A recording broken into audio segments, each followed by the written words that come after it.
This week I'll be starting out with a little reading from Sherman Alexie. He's from the Spokane Indian Reservation.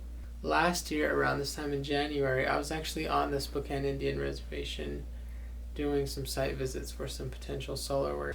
Too hot to sleep, so I walked down to the 3rd Avenue 7-Eleven for a creamsicle in the company of a graveyard shift cashier.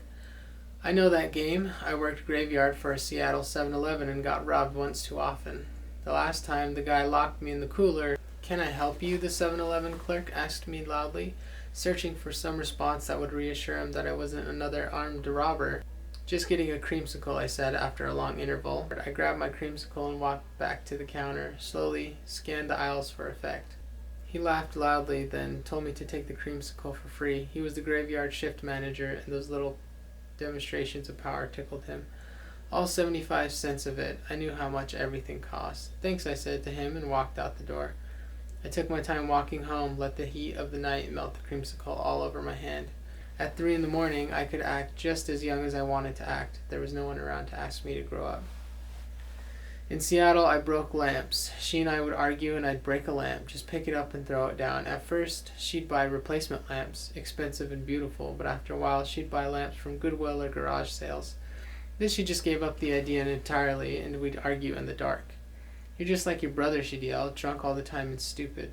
"My brother don't drink that much." She and I never tried to hurt each other physically. I did love her, after all, and she loved me, but those arguments were just as damaging as a fist. Words can be like that. I walked through that relationship with an executioner's hood, or more appropriately, with war paint and sharp arrows. And I always had crazy dreams. I always have had them, but it seemed they became nightmares more often in Seattle. In one dream, she was a missionary's wife and I was a minor war chief. We fell in love and tried to keep a secret, but the missionary caught us in the barn and shot me. As I lay dying, my tribe learned of the shooting and attacked the whites all across the reservation. I had died, and my soul drifted above the reservation. All I know for sure, though, is that I woke from that dream in terror, packed up all my possessions, and left Seattle in the middle of the night. "I love you," she said as I left her, "and don't ever come back." I drove through the night over the Cascades down into the plains of central Washington and back home to the Spokane Indian Reservation. When I finished the creamsicle that the 7-Eleven clerk gave me, I held the wooden stick up into the air and shouted out very loudly. A couple lights flashed on in windows and a police car cruised by me a few minutes later. I waved to the men in blue and they waved back accidentally. When I got home, it was still too hot to sleep, so I picked up a week-old newspaper from the floor and read. There was another civil war, another terrorist bomb exploded, and one more plane crashed, and all aboard were presumed dead. The crime rate was rising in every city with populations larger than 100,000, and a farmer in Iowa shot his banker after foreclosure on his 1,000 acres. A kid from Spokane won the local spelling bee by spelling the word rhinoceros. When I got back to the reservation, my family wasn't surprised to see me. They'd been expecting me back since the day I left for Seattle.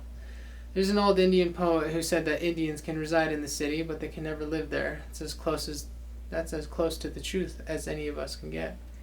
Mostly I watched television. For weeks I flipped through channels, searched for answers in the game shows and soap operas.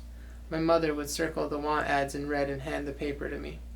"What are you going to do with the rest of your life?" she asked. "Don't know," I said, and normally, for almost any other Indian in the country, that would have been a perfectly fine answer. But I was special. A former college student, a smart kid. I was one of those Indians who was supposed to make it, to rise above the rest of the reservation like an eagle or something. I was the new kind of warrior. For a few months, I didn't even look at the want ads my mother circled, just left the newspaper where she had set it down. After a while, though, I got tired of television and started to play basketball again. I'd been a good player in high school, nearly great, and almost played at the college I attended for a couple years. But I'd been too out of shape from drinking and sadness to ever be good again. Still, I liked the way the ball felt in my hands and the way my feet felt inside my shoes. The next morning, I woke up tired and hungry, so I grabbed the want ads, found a job I wanted, and drove to Spokane to get it. I've been working at the high school exchange program ever since, typing and answering phones. Sometimes I wonder if the people on the other end of the line know that I'm Indian and if their voices would change if they did know. One day I picked up the phone and it was her, calling from Seattle. "I got your number from your mom," she said. "I'm glad you're working." "Yeah, nothing like a regular paycheck." "Are you drinking?" "No, I've been on the wagon for almost a year." Good. The connection was good. I could hear her breathing in the space between our words. How do you talk to the real person whose ghost has haunted you? How do you tell the difference between the two? Listen, I said. I'm sorry for everything. Me too. What's going to happen to us?